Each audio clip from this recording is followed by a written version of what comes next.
everyone. Hey, it's good to see you. I'm really glad that you're here. Today we're continuing this conversation. Last week we launched this idea of slingshots and Nerf guns and aiming at what really matters. When it comes to being a Christian or follower of Jesus, there are certain things that we should be aiming at because we carry that as a part of our life. Because we do follow Jesus, then we aim at maybe bigger things than just losing weight or, other New Year's resolutions. But what does it look like to really aim at what matters? And last week, we laid the foundation of our first aim going into this new year needs to be that we need to be growing in our relationship with Jesus. There needs to be progress. If we're the same spot we were 10 years ago, then we're missing things. Really, if we're the same spot we were about a month ago, then we need to kind of swing in. And we looked at this verse that Peter wrote where we should add to ourselves in increasing measure things like goodness and godliness, things like perseverance and self-control. That there should be an increasing desire for us to grow in these areas. And that we shouldn't just stay surface level for forever, but we should have a desire to grow in our understanding of who Jesus is and how that affects our lives. Today we take our next step forward in this, and this week it sounds a little bit funny, but it's when you look at the truth behind it, it's laced all the way throughout the Gospels and really in the purpose of Jesus. And this week, as Jesus followers, our aim that really matters is people. I want to pray, and we're going to jump into that. God, I'm grateful for your church. I'm thankful that we can sing and worship. Father, I'm thankful that we get this privilege and this opportunity to spend time with one another. And I pray that your Spirit will make the most of it. I pray that your Spirit will go before us. And Father, the words that we're going to read through this morning, they won't be mundane. They won't be something, that we've heard before. And even if we've heard the words before, I pray that our heart resonates deep within it. God, I pray that you give us a passion for people. And as we look at your example of that, Father, I pray that it will change who we are and what we do. God, I'm thankful that you sent your Son to this world to give us grace, to pay the price of our sin, so we can meet here right now as a room full of sinners and celebrate who you are. It's in your name we pray. Amen. I want you to take a minute real quick and turn to the person next to you or around you, and I want you to tell them your favorite place that you've ever went on vacation. Favorite place you've ever went, favorite place, if you've never gone on vacation, just the favorite place you've traveled to. Ready? Go.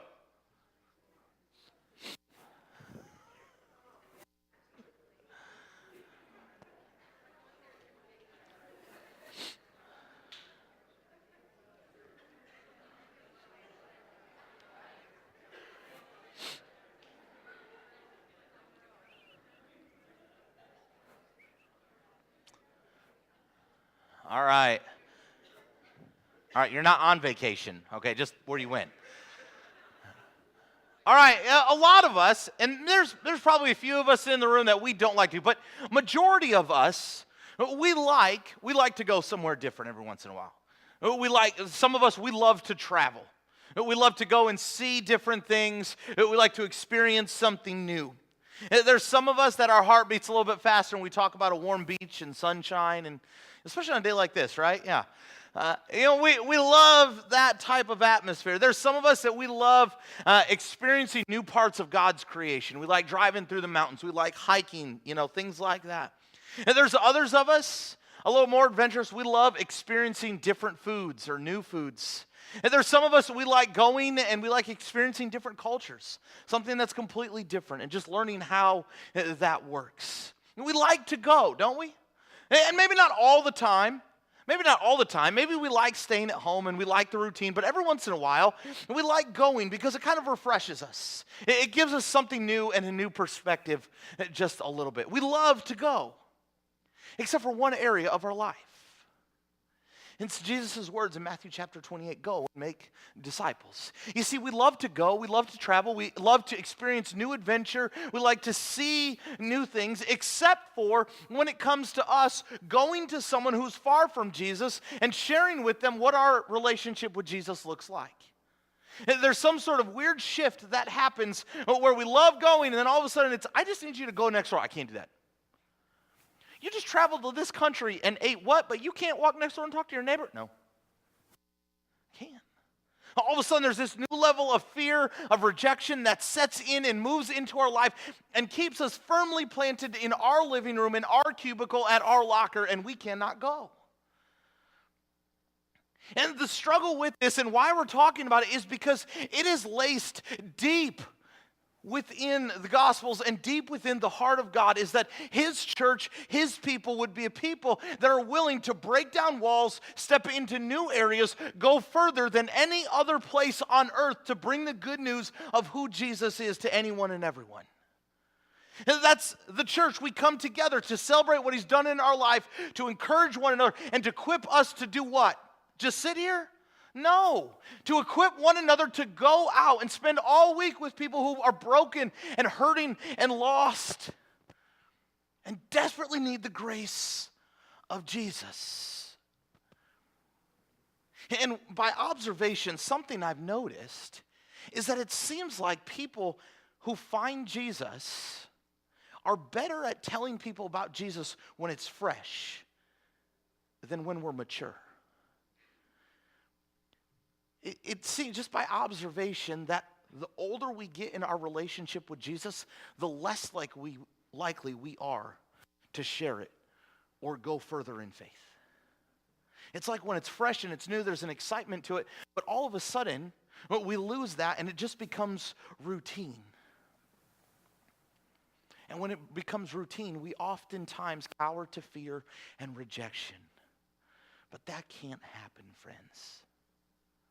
I was sitting in my office several years ago, and it was a Sunday night, and for several weeks in a row, I sat and I talked with these two ladies about what it meant to be a Christian. And they had questions, and one of them, she grew up going to church camp, and she knew a lot of it, but the other one really didn't. And I don't know, we were the second week, and we were meeting, and we were just answering questions and talking about forgiveness and grace, and all of a sudden, the one that grew up at church camp and knew Jesus at one time in her life just starts crying. And I kind of stopped, and immediately she starts crying. I think in my head, what did I say?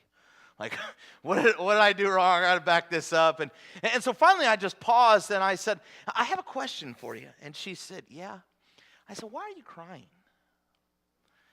And she said, I just so much want her to follow Jesus as well. And friends, I wish it was easier for me to recall the last time I was that heartbroken over someone who didn't know Jesus. If I were to flip it around and not guilt you, but just ask you the question, when was the last time that you were moved to tears over bringing someone to Jesus? And probably for a lot of us, and this isn't just to shame us or make us feel bad, but for a lot of us, we would have a hard time coming up with that answer, wouldn't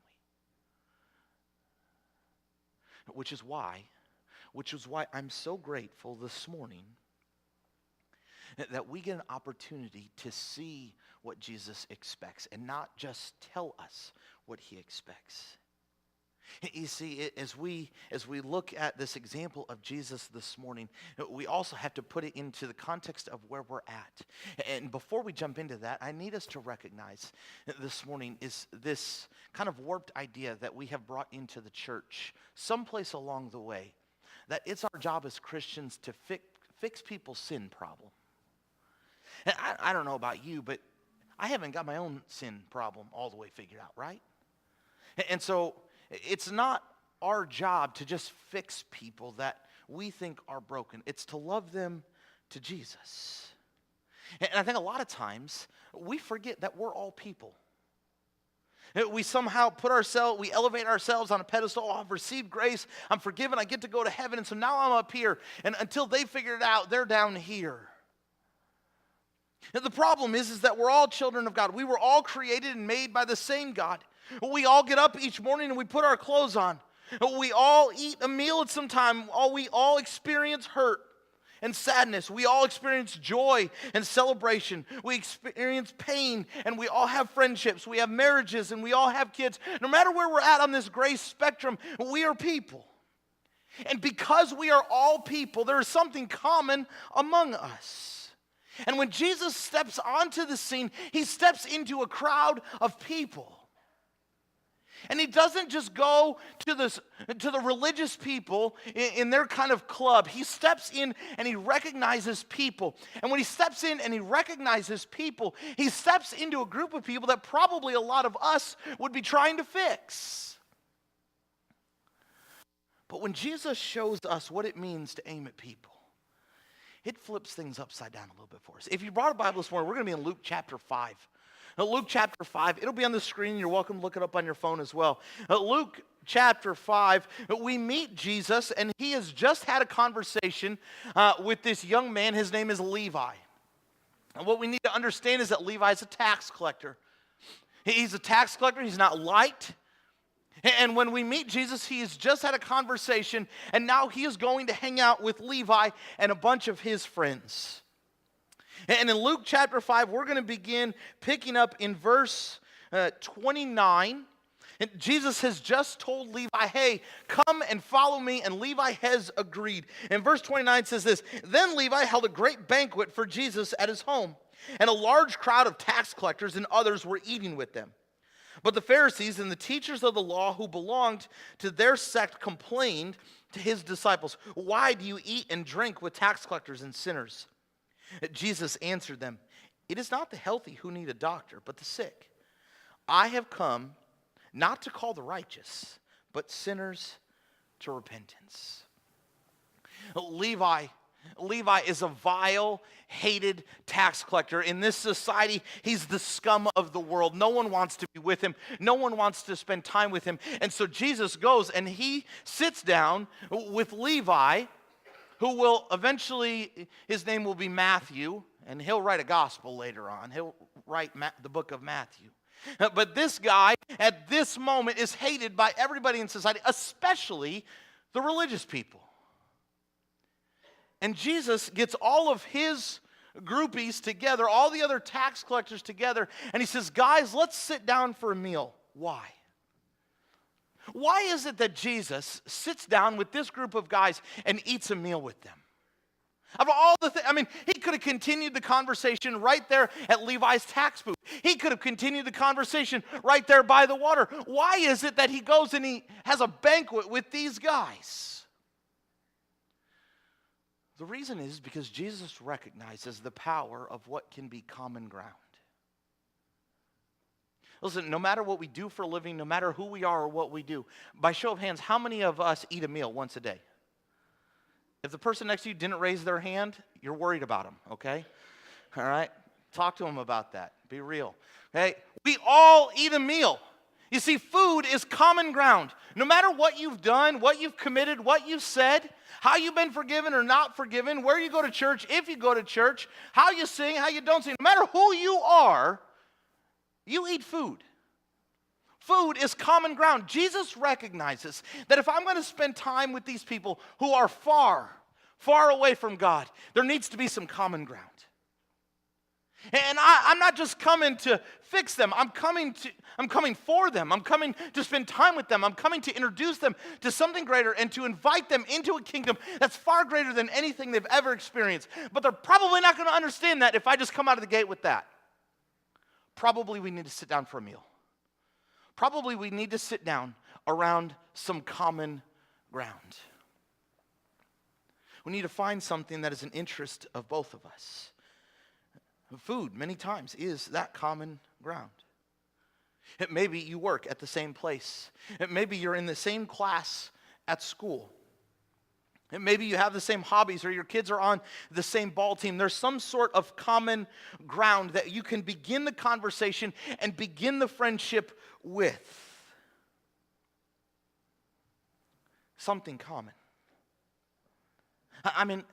How would your view of people change if instead of trying to fix people's sin problem, you found common ground to sit down with them? Now, I've said before and I've heard before that as a church, not this specific church, but the church as a whole, the church today is known too much for what they're against and not enough by what they're for. And the church today should be known for what they're for, far before what they're against. I mean, how would it change our relationship with culture if instead of knowing all of the things that we finger point and cast down, they knew that we were for them? We're for our coworkers. We're for their soul. We're for their heart. We're for our community. We're for forgiveness. We are for grace. We are for friendships with people different than us. We are for racial diversity. We are for kids in the next generation. If culture began to see a church that would stand up and say, I'm for you. I want you to succeed, and I also want you to know Jesus. I'm not here just to fix you. I'm here to love you. I'm here to spend time with you. I'm here to get to know you and be your friend. I mean, if people begin to see, and if we begin to show people that we're for them, that we're for their heart, and we're for their soul, we would begin to show Jesus in everything that we did. We would begin to live in such a way that people would want to know, why are you like that? If we begin to live in such a way where we are for people and not just trying to fix people, it would change things radically. You see, the Pharisees see Jesus sitting down with this room full of tax collectors and other sinners, as they call it. And immediately they begin to question. Immediately they begin to point fingers. Immediately they begin to say, now why on earth is he doing that? And you notice that it says the Pharisees asked his disciples, but his disciples were not the ones that answered. It's almost as though Jesus overhears the Pharisees pointing fingers, and he kind of stops things and he says, now wait a minute, let me answer that. Hold on, guys, I got this one. You see, he points at the religious people and he says to the religious guys, he says, listen, I've not come to make the righteous feel good. I've not come just for other religious people. I've come to the broken and the hurting and the lost of the world and lead them to something better. That's why I've come.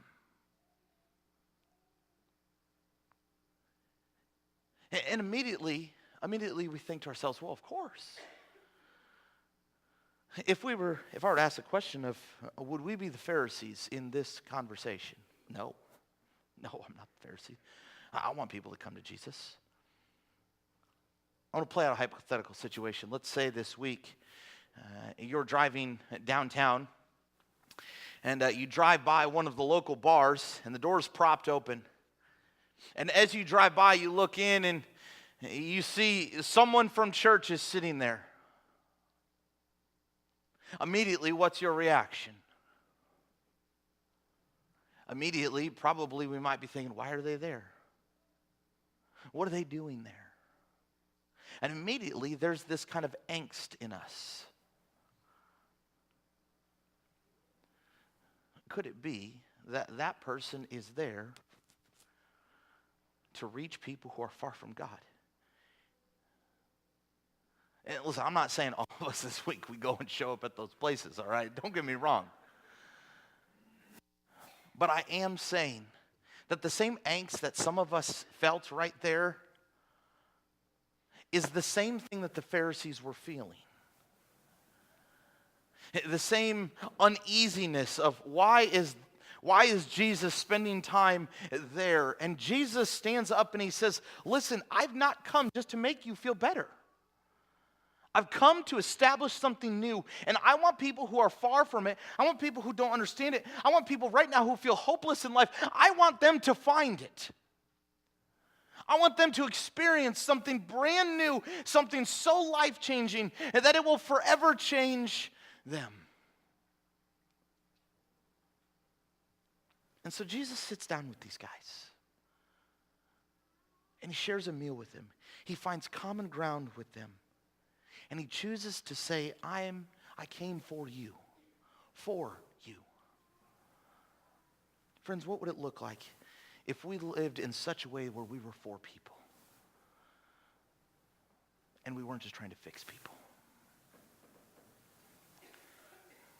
Jesus later on in the book of Luke illustrates this passion and this desire, this pursuit of people. In Luke chapter 14, he's speaking and he tells a parable, which is a story with a meaning. He tells this parable in Luke chapter 14, beginning in verse 15. He says, when one of those at the table, again at a table, had heard this, he said to Jesus, "Blessed is the one who eat at the feast in the kingdom of God." Jesus replied, and here it is, "A certain man was preparing a great banquet and invited many guests. At the time of the banquet, he sent his servant to tell those who had been invited, 'Come, everything is now ready.' But they all alike began to make excuses. They said, I have just bought a field, and I must go and see it. Please excuse me." Another said, "I have just bought 5 yoke of oxen, and I'm on my way to try them out. Please excuse me." Still another said, "I just got married, so I can't come." The servant came back and reported to his master. Then the owner of the house became angry and ordered his servant, "Go out quickly to the streets and alleys of the town and bring in the poor, the crippled, the blind, and the lame." "Sir," the servant said, "what you ordered has been done, but there's still room." Then the master told his servant, "Go out to the roads and country lanes and compel them to come in so that my house will be full. I tell you, not one of those who were invited will get a taste of my banquet." You see, as Jesus tells this story, he is communicating a desire, a passion, and a life that goes. Jesus is preparing this banquet feast, this meal of epic proportion, and his call to his disciples, and what he's teaching us is that it is our job to go. It's our job to go into new areas. It's our job to step into new communities and bring Jesus to them. And I mean, he says, listen, there's going to be people with excuses. "Oh, I can't. I don't have time. We've got ball games this week. I'm sorry. Oh, I just got married. I can't do that. My spouse isn't into that. I just got a new job. I travel. I don't have time for that. I'm busy with the kids' schedules. I'm sorry. I can't do that." Right? There's going to be excuses. But the excuse does not mean that we stop. It means that we continue to go, which is what he illustrates. Oh, okay, they made an excuse. We'll go further. Go to the broken, go to the poor, go to the lame. They're already coming? Great. Go further. You see, there's this illustration of the heart of Jesus that says go until every place is full. And when I read that, I don't see a sit and rest until it's time for the banquet. I don't see a sit and get comfortable Christianity until it's time for the banquet. And the banquet, friends, is an eternal meal, which means until we reach that meal, we go. Because here's the truth of this morning.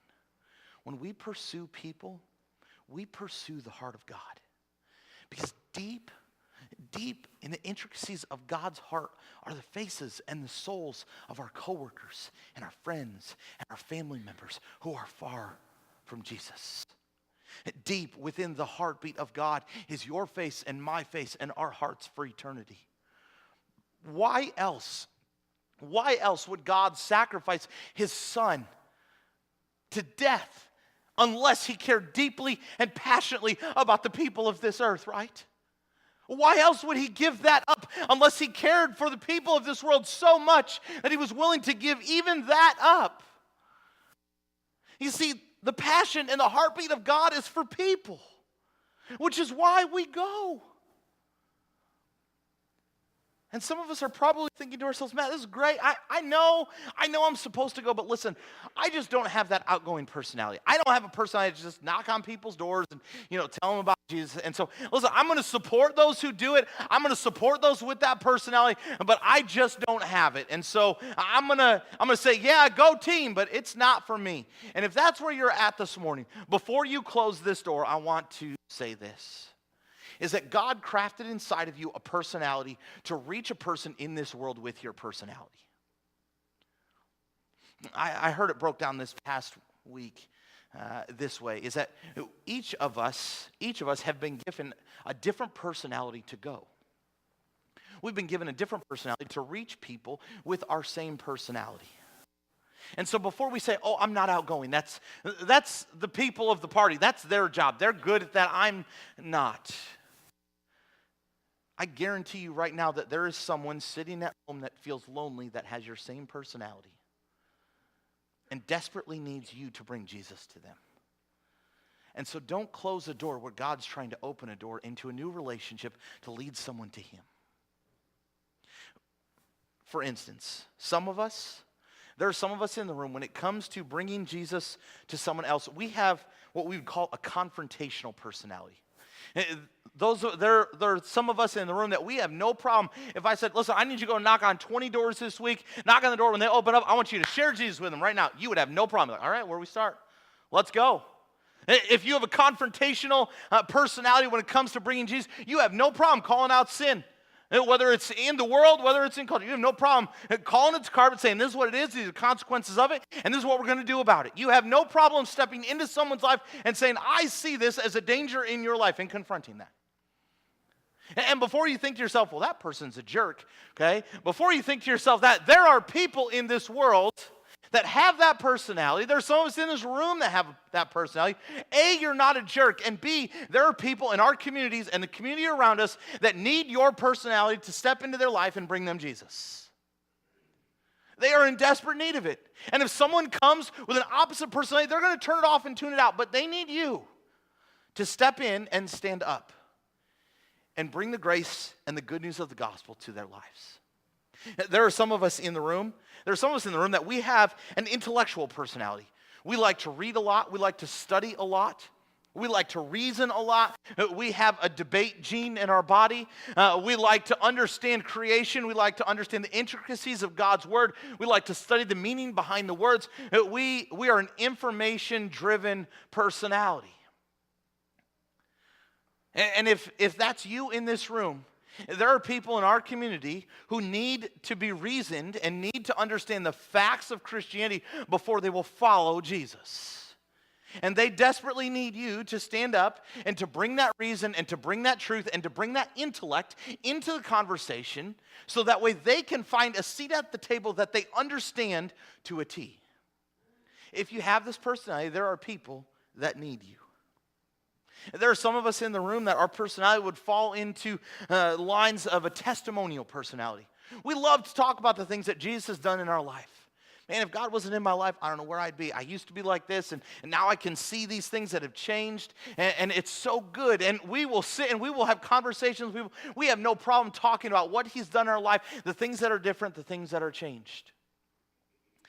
There are people in town that need to hear your testimony. There are people in town that need to hear your story. And maybe you're thinking to yourself, well, I kind of have that personality, but my story's really lame.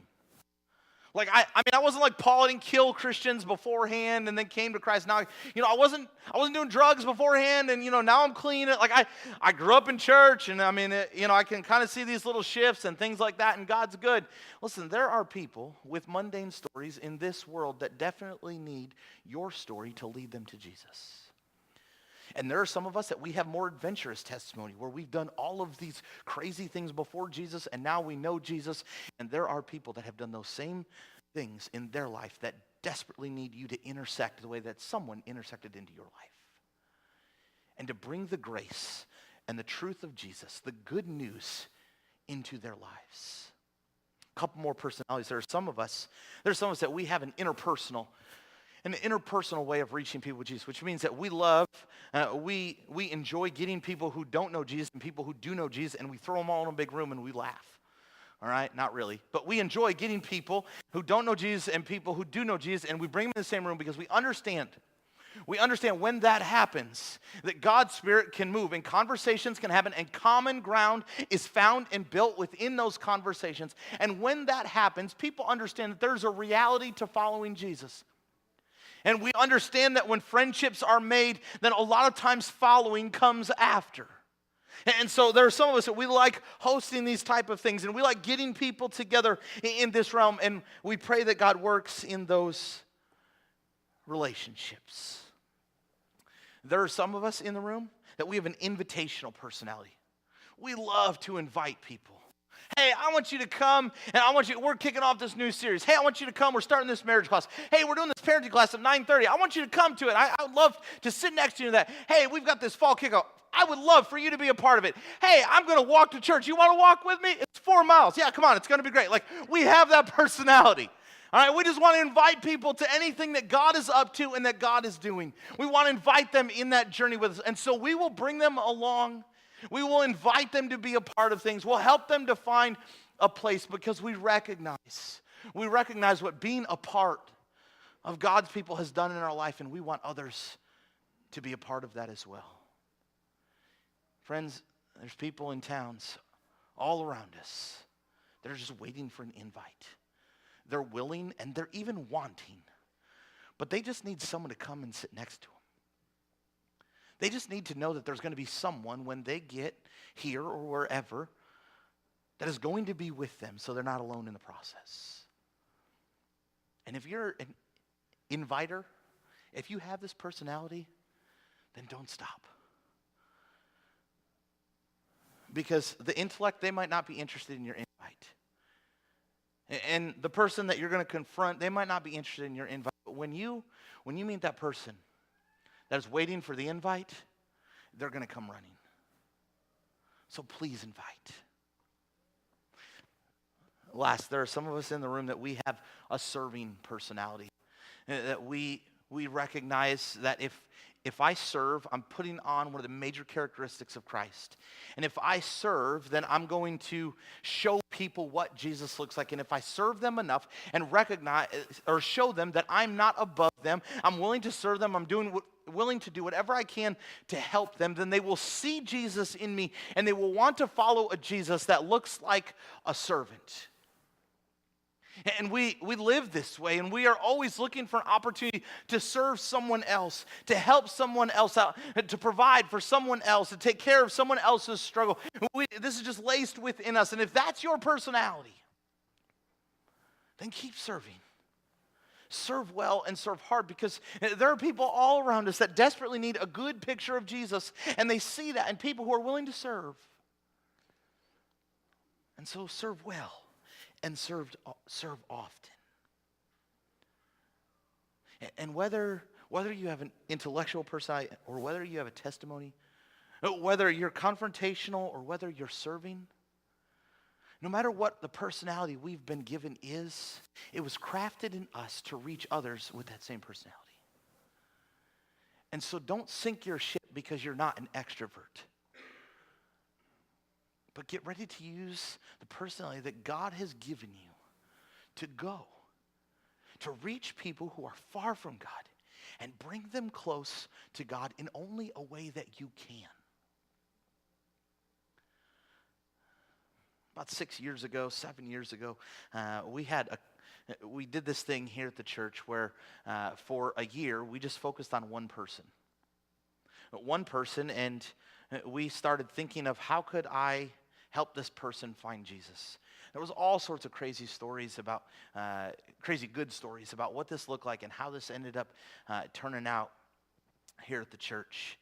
And there's lots of stories that I love to think back on. There's one that always kind of pops into my mind, and it is a story of some high school boys. And one high school boy was here when we started this, and he started thinking of this guy that he wanted to come to youth group with him. And so he started praying for that guy, and pretty soon that guy showed up at youth group.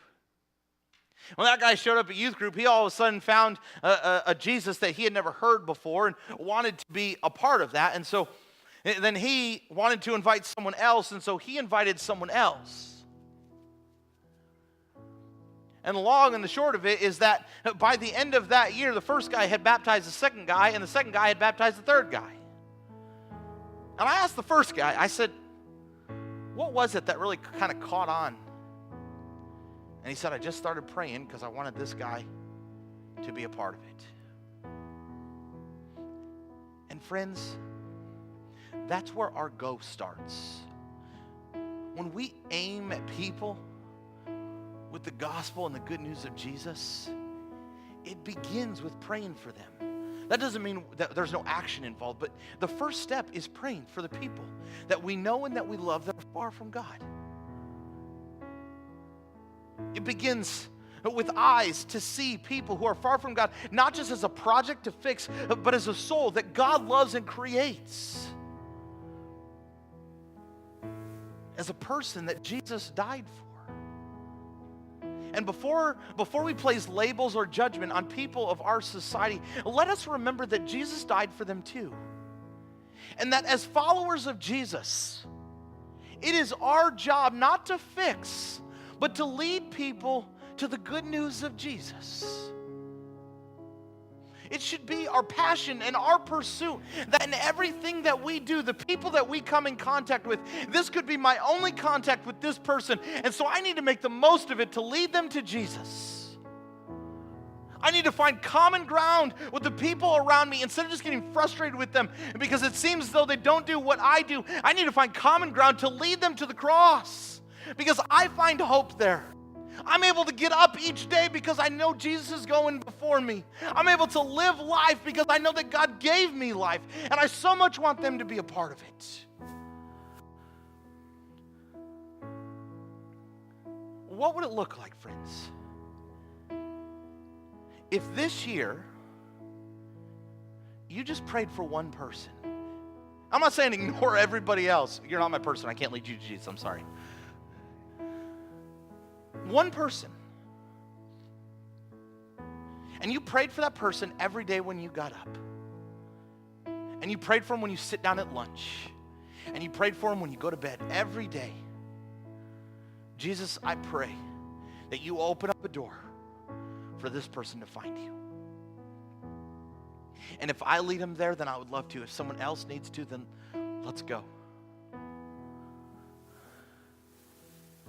Friends, where we begin to live in such a way that people matter more than us. Because at the end of the day, the only thing that's important is who's sitting at the banquet. Not what they do when they get there, not what they've done before they got there, but that they're there. And as a church, as followers of Jesus, grace that is just held on to is no good. But grace that is passed out can change the world. I think to myself what it would look like if each of us began to pray for one person, and that next January there are faces all across these services that a year ago were not sitting here. That the ripples in our baptistry never settle down because we continued to pray all year for people who are far from God to come to know God. Why don't we stand together? Before we can lead people to Jesus, we have to be at a place in our relationship with Jesus that we've accepted grace, that we've recognized forgiveness in our life, and that we've surrendered. And this morning we're going to sing a song together that is this call, this claim for us just to fall before Jesus. That I come recognizing that I'm never going to be good enough, and that He makes me more than enough. Maybe this morning as we worship and sing, we recognize I've never done that, and so I need to do that. Maybe for some of us, we have made that decision, but we've just sat. We don't go. And maybe this morning we say, you know what? I'm being selfish with my grace. I'm holding it too tight. I need to bring it to others. And so, Jesus, I fall before you, praying that you will open up the doors for the people around me. And maybe this morning as we sing, God floods your mind with faces. That's what I've been praying this week, that your mind will be flooded with faces of people to pray for. And that this next year, people who are far from God will come close to God. Because as a church, we begin to pursue people. Let's worship together.